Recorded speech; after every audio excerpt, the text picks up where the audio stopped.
અને Radha ઇવેન્ટના founder. Sir આ દેખાવી રહી હમણાં જે ધૂળેટી પર્વ આવી રહ્યો છે એના માટે આપણે ઘરે તો ધૂળેટી રમતા જોઈએ છીએ, સાથે અમદાવાદમાં જેવી રીતે ટ્રેન્ડ છે કે હોળી પાર્ટીનો, એ પ્રમાણે આપણે હોળીની પાર્ટીનું આયોજન કરેલું છે, જ્યાં આપણે 15,000 લોકોની કેપેસિટી સાથે એમના માટે પ્રોપર વ્યવસ્થા રહે, અને એ પ્રમાણે આપણું આખું આયોજન છે પ્લેઝન્ટ પાર્ટી પ્લોટમાં, જે એસપી રિંગ રોડ પાસે આવેલું છે.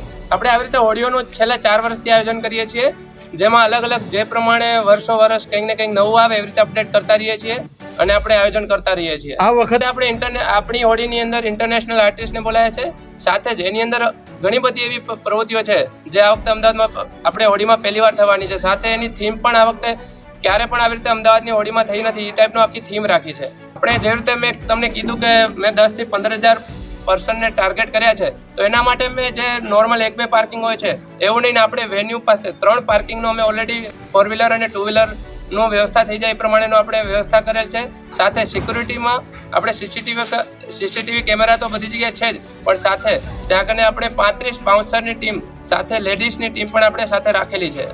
આપણે પેરાડાઇઝ હોલી ફેસ્ટિવલની અંદર 2 કેટેગરી રાખી છે, એક VIP અને સાથે એક ગોલ્ડ એન્ટ્રી, જે આપણે 2 પાર્ટમાં આપણે હોળીના પબ્લિકને ડિવાઈડ કરશું, કે જે વધારે ખર્ચીને આવી રહી છે એમને પ્રોપર એમને મળે ત્યાં કને સુવિધા, એ પ્રમાણે આપણે એમનું માટે આયોજન કરેલું છે.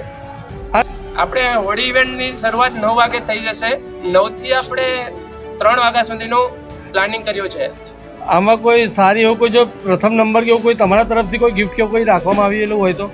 હોળીની અંદર આમ તો ક્યારે નવરાત્રીની જેમ નંબર અપાતા નથી, પણ આ વખતે મેં તમને કીધું કે ઘણી એવી નવી પ્રવૃત્તિઓ જોડી છે, જેવી રીતે ટગ ઓફ વોર, સાથે એવી ગેમ્સ પણ રાખી છે કે કપલ્સ ગેમ, ફેમિલી ગેમ્સ.